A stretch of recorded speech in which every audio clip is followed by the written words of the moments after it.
Incredible but true. Despite everything the West says about trying to change things, claiming that the war against Russia started and that they're not going to help Vladimir Putin's administration keep the war going, and they impose sanctions and fill the air with speeches and blah, blah, blah, what would you say if I told you that Russia has just increased supplies precisely to countries in the Atlantic Alliance?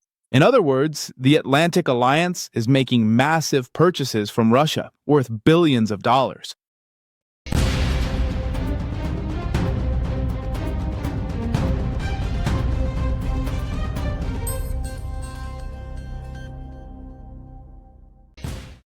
Yes, that's right, just as you heard. In fact, the Russian administration is actually increasing the supply of certain products to countries in the Atlantic Alliance, but not because they want to, but because it turns out the Atlantic Alliance is buying resources from Russia. And in this case, for example, we're talking about exports totaling $2,800,000,000 that NATO countries are buying. Who would have thought, right? How strange. So in this case, in fact, we're talking about the sale of both fish and seafood to Japan, and of course to European countries, to the Atlantic Alliance. Many of them, most of them, almost all, are NATO members. The markets of nations with regimes that are unfriendly toward Moscow, as they're now called, actually represent 40% of all Russian exports in these products. The sale of Russian resources isn't just about energy. It's not just about weapons. So, if anyone thinks the situation is different now because Europeans are no longer buying from the Russians, or that the United States, with its sanctions or tariffs, has made things more difficult for Russia, they're actually a bit mistaken, aren't they? Maybe they should take a look at the real situation based on the various reports that are out there. Russia's selling an unbelievable amount to NATO countries themselves. And in fact, this is due to an economic growth in the supplies that have reached Europe, which have increased by more than 15% in monetary value. It has grown by 15%. Demand there has increased after the sharp drop that happened in 2024. Supplies to Japan are continuing. The increase this year has been 5%. In other words, everything has been on the rise in countries that are supposedly trying to attack, at least economically, the Russian administration.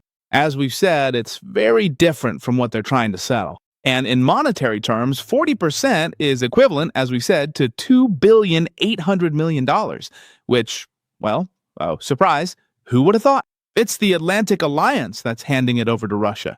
And of course, this raises the question, wasn't it the Atlantic Alliance itself that said those who buy from Russia are sustaining the conflict? And that, in fact, they even blamed countries like China for this. Remember? Well, then, of course, following that mental gymnastics of some countries in the Atlantic Alliance, you could say that thanks to the Atlantic Alliance, they're also paying to keep the conflict going, but not from the Ukrainian side, rather from the Russian side.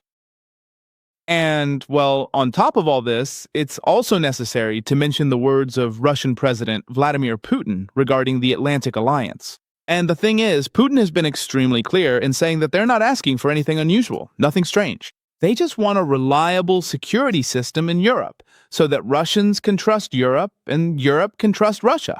In other words, security guarantees, which they talk about so much, shouldn't just be for the Europeans who are afraid that Russia might attack them at any moment.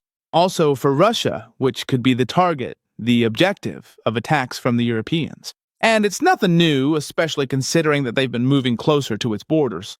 I'm not the one saying this, and we don't even need to listen to the Russians. It's something the US president himself, Donald Trump, has said. So, in this case, the issue of moving toward the borders, as the Russian administration is saying, has obviously caused and continues to cause legitimate concern for the Russians, who are simply asking for guarantees that things will remain peaceful, that everything will be normal, so to speak. So yes, that's what the Russian president, Vladimir Putin, has said, that Russia isn't demanding anything out of the ordinary. They just want the assurance that they can live in peace, which is the same thing, that the Europeans themselves are asking for. And this is what Vladimir Putin commented on during the traditional annual Q&A marathon that the Russian president holds at the end of the year.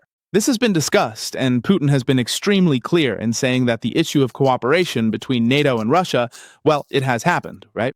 I mean, it's something that actually happened. For example, twice. It was proposed in 1954 during the Soviet Union era, and in 2000, already in the time of the Russian Republic. And in fact, it was said that Russia was invited to join the alliance, but its applications were rejected. So, of course, the situation is very different from what some people think regarding the relationship between Russia and NATO. Sure, nowadays we see a situation of aggression that's almost on the verge of armed conflict. But as we've said, the scenario was different in the past.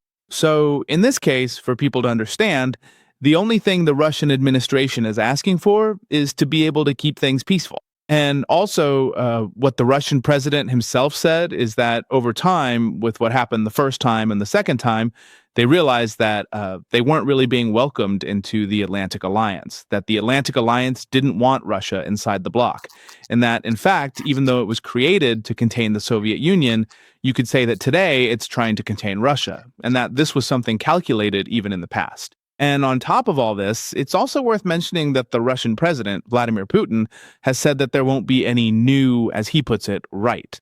Special military operation by Russia in the West, as long as they treat him with respect, right?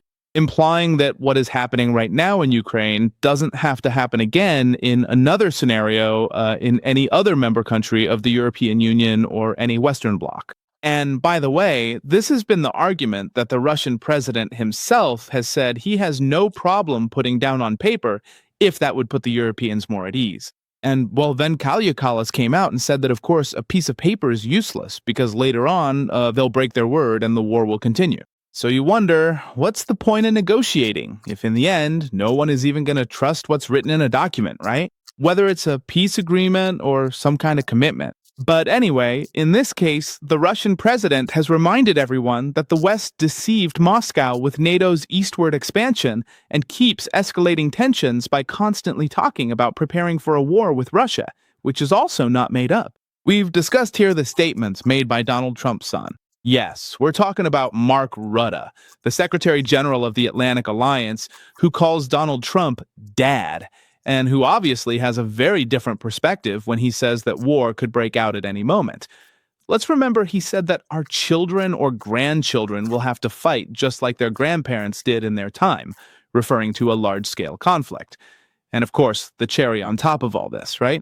The fact that member countries of the alliance, like Germany, for example, come out and say, well, this is going to be the last peaceful summer that Germans or the British will experience, because after this, a great war against Russia will begin. It wasn't Russia who put war on the schedule. And yes, the Atlantic Alliance, in fact, and we've talked about it here, different countries have said that, well, more or less by 2029 or 2030, the Great War against Russia will begin. One that has once again been declared by the Atlantic Alliance itself, because Russia has denied it repeatedly. So with this in mind, it's striking how, despite everything, despite saying they're heading to war, despite keeping the conflict with Ukraine going, despite Russia saying they only want security and guarantees to keep things peaceful, despite all of that, they keep buying resources from Russia, as we mentioned at the beginning. They keep buying billions of dollars worth of different products. Sure, it might not be oil, it might not be gas. Now they buy that from a third party who also bought it from Russia. But we've even seen that when it comes to fish and seafood. There are billions of dollars worth that the Atlantic Alliance buys from Russia.